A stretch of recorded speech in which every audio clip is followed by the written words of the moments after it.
ओम नमो भगवते वासुदेवाय। प्यारे भक्तों, साधकों, आपको मेरा नमन। हम श्रीमद् भगवद गीता के द्वितीय अध्याय का श्रवण कर रहे हैं और श्लोक संख्या 64 तक श्रवण कर चुके हैं। आज हम श्लोक संख्या 65 का श्रवण करेंगे। 64 तक क्या था कि श्री कृष्ण अर्जुन को समझा रहे हैं, हे अर्जुन, जिसने अपनी इंद्रियों को वश में कर लिया और उसके साथ साथ निष्काम कर्म भाव से वह कार्य कर रहा है, उसे कार्य में अवश्य सफलता मिलती है और उस व्यक्ति का मन सांसारिक भोगों की तरफ नहीं भागता है। यदि इंद्रियों को उसने दृढ़ता पूर्वक वश में कर लिया है तो कितने ही बड़े से बड़े सुख उसके सामने क्यों न रख दिए जाएं, उनकी इंद्रियां उन विषयों की ओर नहीं भागती हैं और उसे ही भगवत प्राप्ति होती है। तो आइए आज हम श्लोक संख्या 65 में देखते हैं कि क्या उपदेश दे रहे हैं। प्रसादे सर्व दुःखानां हानि रस्योपजायते प्रसन्न चेतसो हयाशु बुद्धि पर्यवतिष्ठते।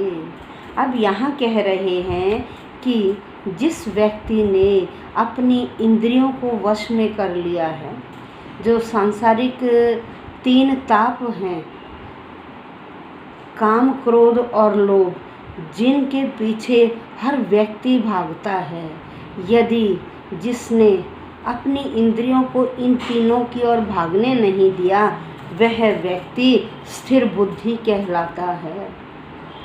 उस व्यक्ति को ही निष्काम भाव से कार्य करते हुए परमात्मा की प्राप्ति होती है या कृष्ण भावनामय अमृत की प्राप्ति होती है। अब आइए शब्दशः है प्रसादे। प्रसादे का मतलब है भगवान की कृपा प्राप्त होने पर सर्व दुःखानां, सभी दुखों की, सर्व दुःखानां, सभी दुखों की हानि ही नाश अस्य उस व्यक्ति का उपजायते हो जाता है। जिसे भगवत कृपा प्राप्त हो गई, उस व्यक्ति के सभी दुखों का हानि ही उपजायते नाश हो जाता है। फिर जब उसके दुखों का नाश हो गया तो क्या होगा, उसे महती प्रसन्नता प्राप्त होगी। तो प्रसन्न चेतसो, प्रसन्न मन वाले, प्रसन्न चित्त वाले की ही निश्चय ही आशु, आशु का मतलब होता है जल्दी, तुरंत, प्रसन्न चित्त वाले की निश्चय ही बहुत जल्दी बुद्धि पर्यवतिष्ठते स्थिर हो जाती है। उस व्यक्ति की बुद्धि स्थिर हो जाती है। उस व्यक्ति की बुद्धि इन जो भोग हैं उन भोगों की तरफ नहीं भागती है। इसीलिए कहा गया है यहाँ कि कृष्ण भावना अमृत में तुष्ट व्यक्ति के जो तीनों ताप हैं, वह तीनों ताप नष्ट हो जाते हैं और जब नष्ट हो जाते हैं तो उसकी बुद्धि चेतनता की ओर हो जाती है। ऐसे चेतन मन वाला वह स्थिर बुद्धि व्यक्ति कहलाता है। अब देखिए इससे अगले में क्या बताया गया श्लोक संख्या 65 में, नास्ति बुद्धिर्युक्तस्य न चायुक्तस्य भावना न च अभावयतः शांति ही अशांतस्य कुतः सुखम।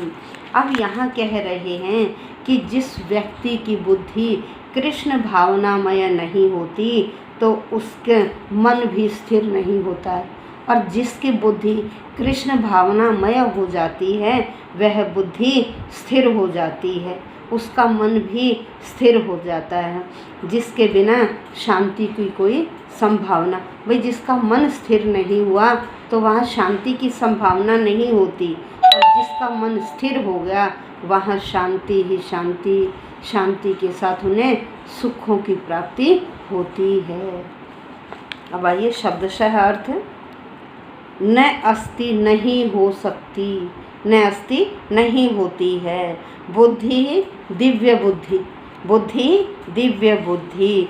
अयुक्तस्य, अयुक्तस्य का मतलब है कृष्ण भावना से संबंधित न रहने वाली, जिसकी बुद्धि कृष्णमय नहीं होती है, कृष्ण भावना अमृत नहीं होती है, उस ईश भक्ति में नहीं लगती है। न नहीं च तथा।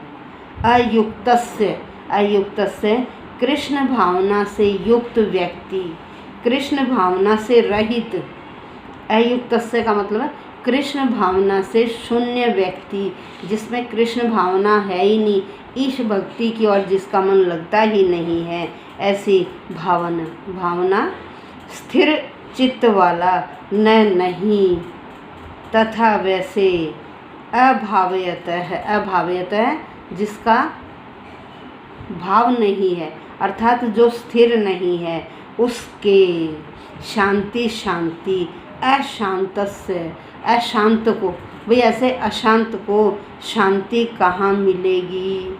कुतः कहाँ सुखम सुख।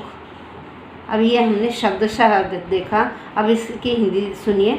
जो व्यक्ति कृष्ण भावना अमृत में परमेश्वर से संबंधित नहीं है, जिस व्यक्ति का मन कृष्ण भावनामय भक्ति में नहीं लगा है, और न ही उसकी बुद्धि, न ही उसकी बुद्धि स्थिर होती है, जिसका मन कृष्ण भावनामय अमृत में नहीं लगा, ईश भक्ति की ओर नहीं लगा, उसकी बुद्धि स्थिर नहीं होती है। जब बुद्धि स्थिर नहीं है तो मन कहाँ से स्थिर होगा? मन भी स्थिर नहीं होता। जब मन स्थिर नहीं है तो ऐसे व्यक्ति को शांति भी नहीं मिलती है, और शांति, जब शांति नहीं मिलती तो शांति के बिना सुखों की प्राप्ति भी नहीं होती है। तो यहाँ श्री कृष्ण समझा रहे हैं कि जिसका मन चंचल है उसे किसी प्रकार से भी शांति और सुख की प्राप्ति नहीं होती है। तो आज हमने श्लोक संख्या 65 और 66 का श्रवण किया।